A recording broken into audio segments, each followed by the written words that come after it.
The US midterm elections are only 4 weeks away today, and we talked yesterday about Donald Trump's barnstorming tour in Arizona. He's attacking Joe Biden relentlessly, showing a video of the president's stumbles, the sort of thing many people might not have seen very often if they're relying on the so-called mainstream media. So we had just a little quick video made up. Would you like to see it? How would you say your mental focus is?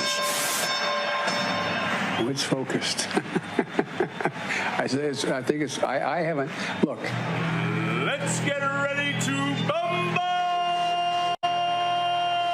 I think it's a right for people to have bad health care. True international effort to pressure. God, I can't believe I said that. America is a nation that can be defined in a single word. Y'all ready for this? I was going to put And Corn Pop was a bad dude, and he ran a bunch of bad boys. Wait. All men and women created by the, go. You know the thing. If it holds near and dear to you that you like to be able to. Anyway, you know the thing. Makes you wince, doesn't it? It's hard for anyone to argue the US has a strong president. I caught up with columnist with The Hill, Kristin Tate, earlier and asked if Trump's bumbling Biden roadshow aimed to take the president's gaffes to a wider audience. Yeah, that's exactly right. And what Trump is doing is he's making himself relevant, and he is elevating himself to the same level as Joe Biden, kind of creating that head-to-head matchup that we saw in 2020 again now. And I love watching these Trump rallies, Chris. I mean, this is just Trump in his element, doing his thing. The guy has so much energy at his age. It's insane. And, it kind of makes me wonder who, I used to think as of a few months ago, Trump was kind of dwindling in his relevance, and people were kind of talking about Ron DeSantis, who's the governor of Florida, saying, oh, he's got to be the GOP nominee. But now I'm thinking, it could be Trump again. We have a really deep bench of talent on the right, and it'll be fascinating to see the GOP primaries play out. Who will be the best, who will be the most popular guy, who will ultimately go up against whoever the left runs. I don't think it'll be Joe Biden, but they have nobody. They have such a shallow bench of talent.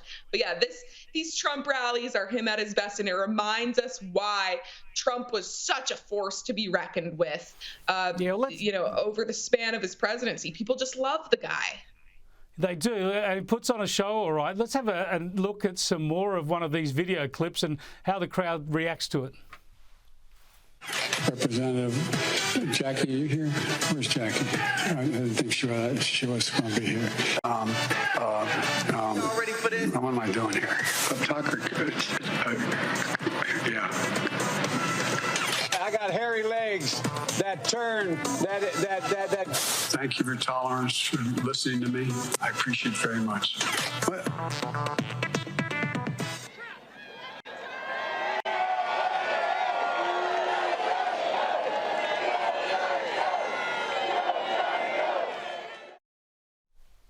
And there you go. The crowd finishes up chanting, Joe's got to go, Joe's got to go. Donald Trump is not even running in these midterms, yet it is a Biden versus Trump dynamic. Yeah, that's exactly right. I watch these clips, Chris. I don't know if I should laugh or cry. I mean, it is so embarrassing that this man is president of the United States, and God bless Trump for showing these videos, because as you mentioned at the beginning of the segment, the mainstream media is such a joke, and they are not reporting the truth to the American people about the decline of Joe Biden's mental abilities. I will say, I think that his latest gaffe, asking for Jackie, this congresswoman who had passed away, did make the rounds across even the mainstream media. They couldn't ignore it. It was such a bad gaffe. And now you're starting to see even Democrats saying, hey, maybe this guy really is not mentally fit to be president of the United States. And you're seeing the core of the Democratic Party and the people in power kind of trying to push the president to the side and actually I think that's why the media is starting to maybe cover the gaffes a little bit more, because they don't want him to run in 2024. They need someone new. The big question, though, is who that's going to be, because as I mentioned, they don't have a lot of talent waiting in the wings. I just want to show you, Kristin, another clip from what Donald Trump said at one of these rallies. And it goes to not just the way he's attacking Joe Biden, but also how he's defending himself against the investigations and inquiries into the Capitol Hill riots, and also into the classified documents seized at Mar-a-Lago. Have a look. Joe Biden can't speak clearly. He can't think clearly. So he tells law enforcement, you got to do something about this guy, Trump. He's killing me. Yeah, so he's trying to clear his own name there too, Kristin. Absolutely, and it's something he has to do. I don't blame Trump for doing that, but I think Trump needs to be very careful when he gets into these issues about himself and the investigations and the unfair media. Look, we all know the media is terribly unfair to Trump. We know these investigations are political witch hunts, but when I talk to voters in both parties in this country, people want to move on from 2020. They don't want to relitigate that election. They're sick of talking about January 6th. They're sick of it all. And I think Trump would be very wise to focus on the issues, Joe Biden's mental decline, and the Democratic Party and how dangerous it's become. If the midterms and 2024 become all about Donald Trump, I suspect the Democrats will have the upper hand. But if we keep it on the issues and Donald Trump brings that fighting spirit with him and attacks the Democrats on the issues with his fighting spirit, I think that's how the GOP wins. So he's got to be careful with how he deals with these issues. But do I blame him for defending his name? Of course not. He's got to do it.